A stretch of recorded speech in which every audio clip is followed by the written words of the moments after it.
Yo estoy parcialmente a favor,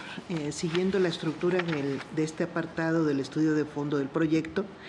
en relación con el concurso aparente de normas. Me separo de los párrafos 91 a 107 que consideran que la conducta sancionada en el artículo 169 bis impugnado ya se encuentra prevista en los artículos 167 y 205 del mismo Código Penal, pero que ello no viola los principios de taxatividad y seguridad jurídica, pues estima que se trata de una norma especial en relación con el tipo penal de omisión de cuidado previsto en el artículo 167 del mismo Código. El tipo penal impugnado en la presente acción en realidad no se encuentra previsto en los artículos referidos en el proyecto.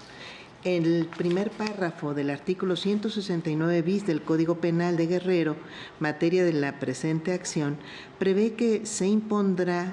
de 6 meses a 3 años de prisión, multa de 150 a 500 veces el valor diario de la unidad de medida y actualización y privación de los derechos familiares a quien, a pesar de que cuente a su disposición de recursos materiales para su subsistencia, abandone a una mujer a la que sabe que ha embarazado si ésta carece de los recursos necesarios para atender a su alimentación, habitación y salud. Por su parte, el artículo 167 dispone que a quien abandone a una persona que no tenga capacidad para valerse a sí misma, teniendo la obligación de cuidarla, se le impondrán de 3 meses a 2 años de prisión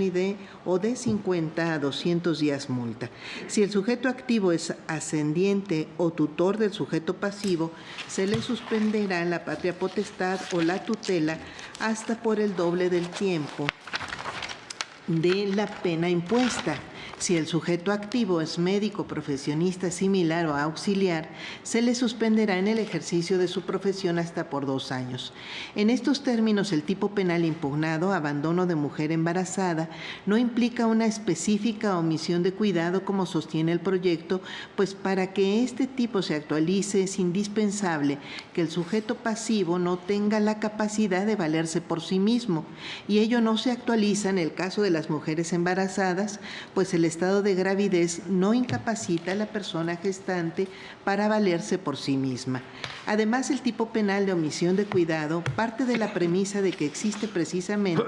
una obligación de cuidado para el sujeto activo. Por el contrario, en el tipo penal impugnado, abandono de mujer embarazada, esta premisa no existe porque busca proteger a cualquier persona gestante con independencia de los derechos de cuidado o de alimentos que pudiera tener derivados del matrimonio o del concubinato, es decir, impone a todas las personas progenitoras no gestantes la obligación de no abandonar a la persona embarazada con independencia de que tenga o no una obligación de cuidado derivada, por ejemplo, del matrimonio o del concubinato. En este sentido, el tipo penal impugnado, abandono de mujer embarazada, tampoco está previsto en el artículo 205, el cual prevé que a quien incumpla con su obligación de dar alimentos a la persona que tiene derecho a recibirlos, se le impondrán de 1 a 5 años de prisión, así como la suspensión de los derechos de familia y pago en calidad de reparación del daño de las cantidades no suministradas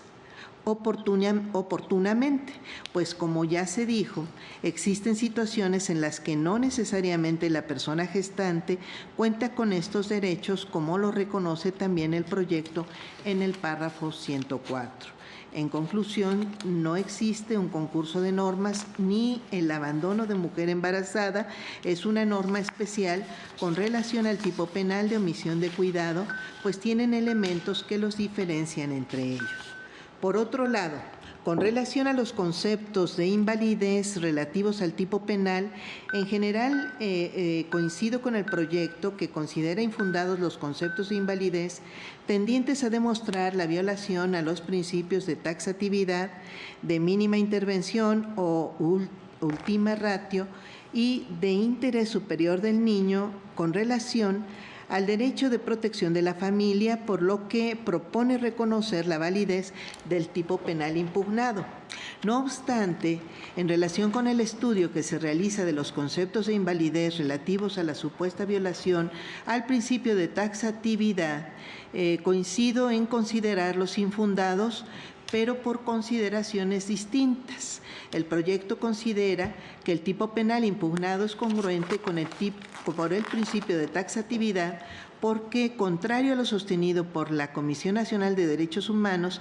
el verbo rector abandone no es vago o ambiguo, ya que dentro del contexto en el que se ubica la norma penal, dicha conducta presupone una obligación de cuidado en favor de las mujeres embarazadas o personas gestantes, que nace en el momento en que el progenitor no gestante tiene conocimiento del embarazo o acepta o acredita su paternidad. Sin embargo, como comentamos en el subapartado anterior, el tipo penal impugnado es distinto al de omisión de cuidado, pues no implica necesariamente que el sujeto activo tenga una obligación de cuidado, precisamente porque busca proteger a cualquier persona gestante, con independencia de los derechos de cuidado que pudiera tener derivados del matrimonio o del concubinato, es decir,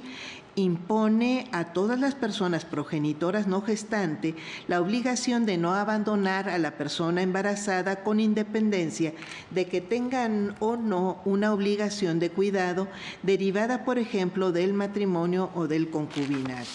Asimismo, no coincido en que en términos de la norma impugnada sea necesario acreditar la paternidad del sujeto activo, precisamente porque el tipo penal busca proteger a la persona gestante durante el embarazo sin necesidad de esperar a que nazca su hija o hijo para solicitar la pensión alimentaria, como lo advierte el proyecto en el párrafo 105. No obstante, coincido en considerar infundados los conceptos de invalidez porque la norma impugnada no transgrede el principio de taxatividad, en tanto que en el contexto en el que se ubica el término abandonar solo se puede interpretar como una obligación de corresponsabilidad